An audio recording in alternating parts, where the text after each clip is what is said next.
मैं कुत्ते बिल्लियों की बात नहीं करता, जो सच्चाई है वह मैं आपको बताता हूँ।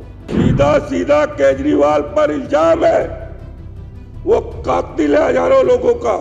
डरपोक मुख्यमंत्री केजरीवाल घर से नहीं निकला और लोगों की वहां पर जान चली गई। नरेंद्र मोदी जी के तू पैर की जूती नहीं है, सारी जिंदगी वो जेल में सजता रहेगा। जैसे आज सज्जन कुमार जेल में सड़ रहा है, उसी तरह केजरीवाल भी सजेगा। बीजेपी के विधायक तरविंदर सिंह मारवा ने अरविंद केजरीवाल पर जमकर हमला बोला। इतना ही नहीं, अरविंद केजरीवाल को घेरते हुए उन्होंने उन्हें हत्यारा कातिल तक करार दिया। इसी के साथ ही आपको बता दें कि जिस तरीके से सीएजी की रिपोर्ट टेबल की गई है, खास तौर से हेल्थ सेक्टर में जो घोटाला हुआ है, इसका भंडाफोड़ करने के बाद अब सीधे तौर पर बीजेपी के तमाम नेता जो हैं आम आदमी पार्टी पर हमलावर दिखाई दे रहे हैं। इस बीच आपको बता दें कि बीजेपी के विधायक तरविंदर सिंह मारवा ने भी अरविंद केजरीवाल पर निशाना साधते हुए कहा कि अरविंद केजरीवाल की वजह से कोविड में तमाम लोगों की मौत हुई है और इसका जिम्मेदार कोई और नहीं बल्कि अरविंद केजरीवाल है। इन्हें भी सजा मिलेगी और इतनी धाराएं इन पर लगेंगी कि वो जिंदगी भर जेल से बाहर नहीं निकल पाएंगे, बल्कि जेल में ही सड़ते रहेंगे। दरअसल आपको बता दें कि दिल्ली विधानसभा में सोमवार को स्वास्थ्य से संबंधित सीएजी रिपोर्ट पर जमकर हंगामा हुआ। पक्ष और विपक्ष में तीखी बहस भी देखने को मिली। वहीं जंगपुरा से बीजेपी के विधायक तरविंदर सिंह मारवा ने तो यहां तक कह दिया अरविंद केजरीवाल दोबारा जेल भेजे जाएंगे और इस बार उन पर इतनी दफाएं लगेंगी कि जमानत तक नहीं होगी। केजरीवाल पूरी जिंदगी जेल में सड़ेंगे। सीधे आपको बता दें कि सीधे तौर पर दिल्ली में जो कोविड के दौरान मौतें हुई, उसके लिए मारवा ने अरविंद केजरीवाल को जिम्मेवार बताया। इसी के साथ ही जब ये तमाम आरोप लगा रहे थे तरविंदर सिंह मारवा, तो वहां पर आतिशी और गोपाल राय समेत तमाम आम आदमी पार्टी के जो विधायक रहे वो खामोशी से सुनते रहे। सुनिए आप भी क्या कुछ बीजेपी के विधायक तरविंदर सिंह मारवा ने कहा। जब अध्यक्ष जी, अब मैं मोहल्ला क्लिनिक की बात पे आता हूँ। शुरू करिए। अभी मैं 1 ही मिनट बोलूँगा, समय का ध्यान रखना है सभी सदस्यों को। मोहल्ला क्लिनिक पे बात आता हूँ। मैं कुत्ते बिल्लियों की बात नहीं करता, जो सच्चाई है वह मैं आपको बताता हूँ। मोहल्ला क्लिनिक 50,000 से लेके 1 लाख रुपए तक किराया इन्होंने मोहल्ला क्लिनिक में अपने आदमियों को, कार्यकर्ताओं को दिया। वहां पर दवाई क्या थी? वहां पर दवाई क्या थी? पेट दर्द की दवाई ले लो, सिर दर्द की दवाई ले लो, जो शरीर दुखता है उसकी दवाई ले लो। कोई उपकरण नहीं था वहां पर, कोई ईसीजी की मशीन नहीं थी वहां पर। इमरजेंसी में कोई व्यक्ति को जिसको हार्ट अटैक हो जाए, ऐसी कोई चीज नहीं थी कि उसको वहां पर बचाया जा सके।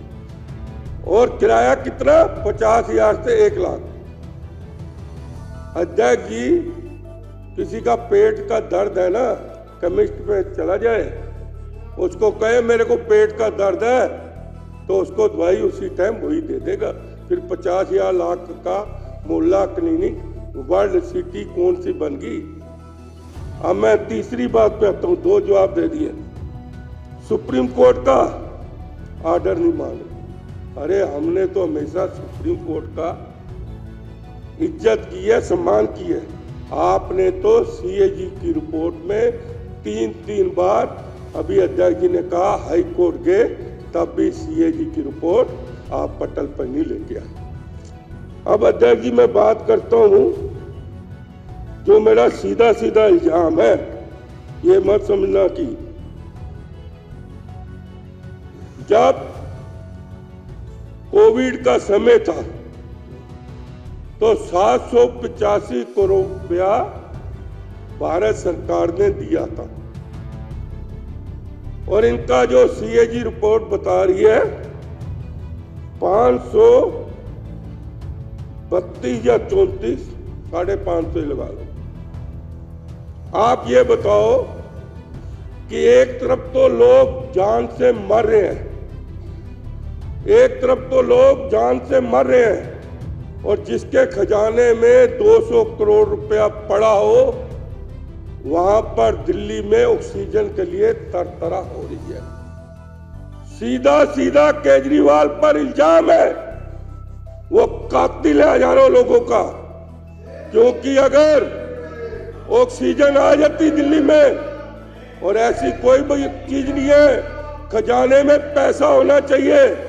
हमें याद है 1984 नवंबर का, हमें जब हमारे ऊपर आपदा आई थी, कांग्रेस पार्टी लेके आई थी, हजारों से कत्लेआम हुए थे, हमारी बसें जल गई थी, तो हमने कहा लोन चाहिए। देखो चुप रहे, नहीं चुप रहे, कांग्रेस गई। मैं उदाहरण दे रहा हूं, हमें बैंक ने कहा डीडी की जरूरत नहीं है, आप कैश ले जाओ। हमें बैंक ने कहा था कैश ले जाओ।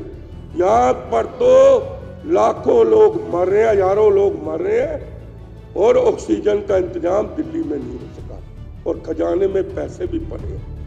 मैं दावे से कहता हूं अध्यक्ष जी कि 80% लोग जो है दिल्ली के ऑक्सीजन से मरे हैं, उसका जिम्मेवार कौन है? अकेला मुख्यमंत्री केजरीवाल है। केजरीवाल है, क्योंकि केजरीवाल है, ये मैं दावे से कहना चाहता हूं, क्योंकि वो घर में अकेला अपने आलीशान मकान में बैठा होता, ये नहीं।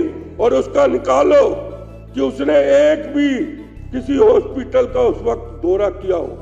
यूक्रेन में युद्ध हो रहा है, जो उनका राष्ट्रपति है मिलिट्री की ड्रेस उठा के बॉर्डर में जाता है, इजराइल का भी प्रधानमंत्री वहां पर जाता है। लेकिन इसका डरपोक मुख्यमंत्री केजरीवाल घर से नहीं निकला, और लोगों की वहां पर जान चली गई सिर्फ ऑक्सीजन के लिए। कोई ऑक्सीजन, मैं कहता हूं चाहे ऑक्सीजन की कीमत 5,000 थी, मैं कहता हूं ऑक्सीजन की कीमत 10,000 थी, चाहे आप इंपोर्ट करते, चाहे आप महाराष्ट्र से मंगवाते, कहीं से मंगवाते, लेकिन आपको इसका जवाब देना है। इसीलिए भगवान ने आपको जेल में भेजा है कि आप जो लोगों की जान गई है उसके जिम्मेवार आप हो। बड़े शर्म की बात है, दिल्ली की राजधानी में आपको मैं बताना चाहता हूं, ये तो अभी कह रहे थे 20-20 लोगों की इकट्ठा करके शमशान घाट में उनका संस्कार किया गया। 20-20 लाख वही पूरे दिन इकट्ठी होती थी, शाम को उनका संस्कार किया जाता था। ये बड़े शर्म की बात है केजरीवाल जी के लिए कि आपकी सरकार उस वक्त काम नहीं कर रहे थे। सिर्फ नरेंद्र मोदी जी ने जो करके दिखाया, कोविड के बाद 140 करोड़ लोगों को टीका और कोई लाइन नहीं लगी, ये नरेंद्र मोदी जी की देन है कि 140 करोड़ लोगों को टीका लगा के दिया। जो केजरीवाल कहता था कि नरेंद्र मोदी जी आप इस जन्म में नहीं, अगले जन्म में भी मेरे को नहीं हरा सकते, उसको ये नहीं पता कि नरेंद्र मोदी जी के तू पैर की जूती नहीं है केजरीवाल। ये मैं बताना चाहता हूँ, क्योंकि उन्होंने करके दिखाया है और कोई लाइन नहीं लगी। बैठिए, चर्चा को आगे बढ़ने दीजिए। बैठिए यार, बैठिए, आप जारी रखिए। बैठ जा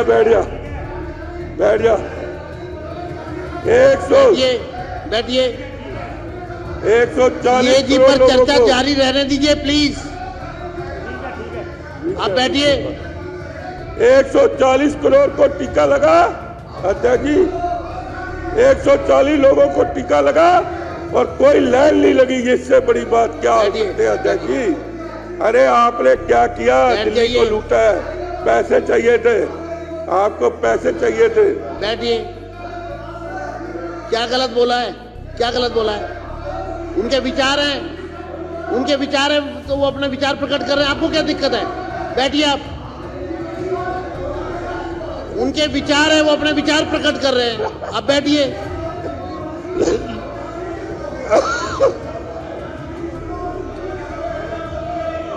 बोलिए, शुरू करिए आप। उनको चुप कराओ ना, बैठिए।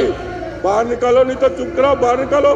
बार बार डिस्टर्ब हर कर रहे हैं। सदस्य को अपने विचार प्रकट करने का अधिकार है। हाँ। बैठिए आप बैठिए बैठिए, हाँ, आगे मैं बढ़िए, चुप नहीं होंगे, मैं नहीं बोलता, कौन सुनेगा। खत्म करें, हाँ, कॉन्क्लूड करिए, अध्यक्ष जी, कॉन्क्लूड करिए। अध्यक्ष जी, बैठिए बैठिए बैठिए, कॉन्क्लूड करिए। अध्यक्ष जी, अब बैठिए, आप बैठिए बैठिए, अध्यक्ष जी Conclude का करिए। लास्ट। अध्यक्ष जी, ओ गिट्ठो, ओ बैठ जा बाबा। अध्यक्ष जी, सीएजी की रिपोर्ट में, अध्यक्ष जी, सीएजी रिपोर्ट में जो वर्ल्ड सिटी हेल्थ की बात करता था, 32,000 बेड देने की बात कही थी, और बेड कितने हुए? सिर्फ 1340 बेड दिए। 4% सिर्फ काम हुआ 32,000 बेड के लिए। ये वर्ल्ड सिटी की बात करते हैं।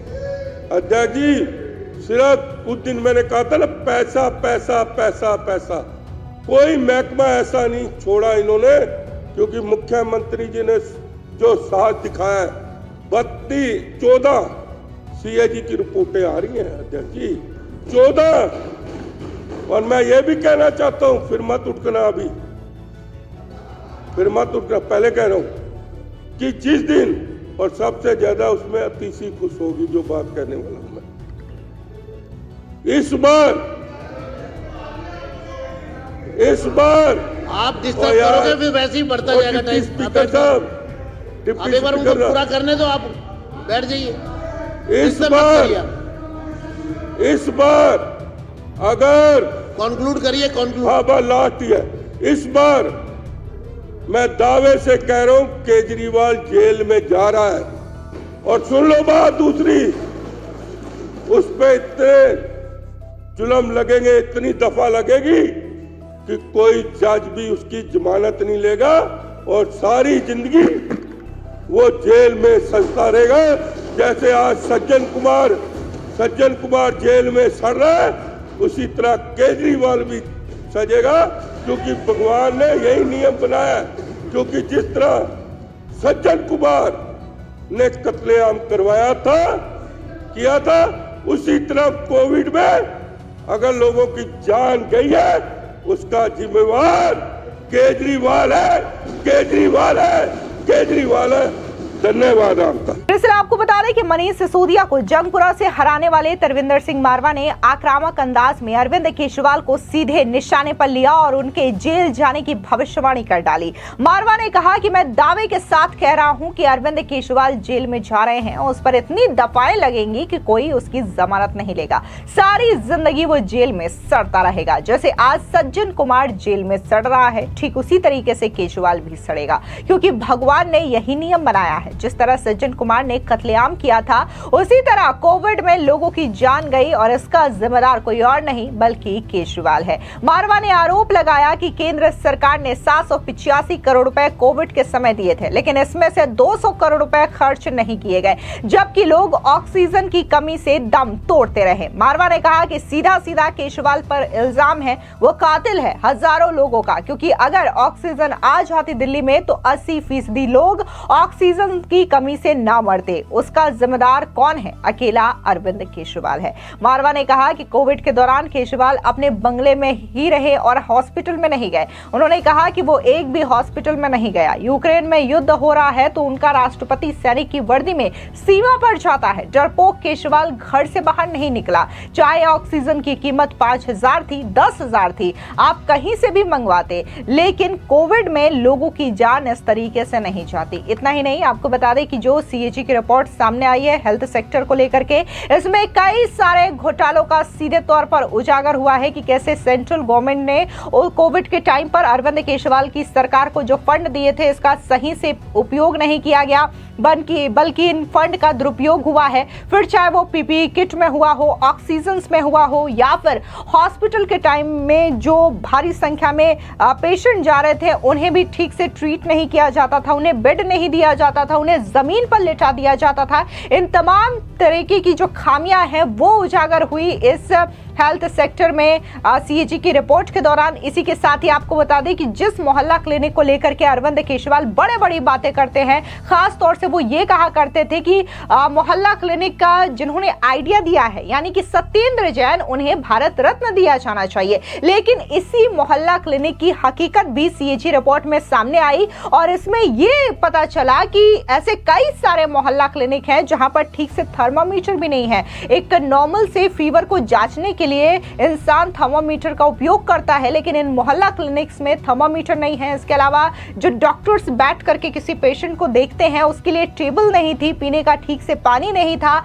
शौचालय नहीं था, पावर बैकअप नहीं थे। बहुत सारे ऐसे हॉस्पिटल मिले जहां पर ब्लड बैंक तक की सुविधा नहीं थी, ऑपरेशन थिएटर हो या फिर आईसीयू थिएटर हो, इन तमाम चीजों की भारी कमियां थी। इसके अलावा इन बातों का भी पता चला कि कैसे शीला दीक्षित के शासनकाल में बहुत सारे हॉस्पिटल्स का निर्माण हुआ था, लेकिन जब शीला दीक्षित के बाद सेंट्रल गवर्नमेंट ने बहुत सारी जमीन हॉस्पिटल बनाने के लिए दी गई तो उन जमीनों का इस्तेमाल भी अरविंद केजरीवाल की ओर से ठीक से नहीं किया गया, बल्कि इन हॉस्पिटल्स को बनवाने में काफी ज्यादा देरी भी हुई। बता दें तकरीबन 12 सालों तक अरविंद केजरीवाल की सरकार दिल्ली में रही, लेकिन दिल्ली में जिस तरीके से हेल्थ मॉडल ने दम तोड़ा है, शायद ही किसी और सरकार में या फिर किसी और स्टेट में इस तरीके का जो नजारा है वो देखने को मिलेगा। खास तौर से कोविड के दौरान अरविंद केजरीवाल खुद मोदी सरकार पर सवाल खड़े कर रहे थे, निशाना साध रहे थे, लेकिन अब जब सीएजी रिपोर्ट की टेबल की गई है तो वाकई में किस कदर करप्शन